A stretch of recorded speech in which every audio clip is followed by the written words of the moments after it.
A little color goes a long way when you need a quick pick-me-up. Here's how to achieve this swipe and delight makeup artist look in just a few simple steps. Start with a flawless face.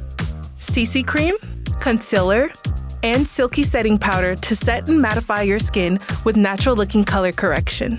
Leave the brows understated with a few swipes of precision brow liner and clear brow styling gel to shape and set brows.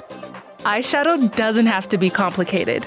I'm adding Hazelnut to warm my crease and Crystalline on my brow bone for that extra pop.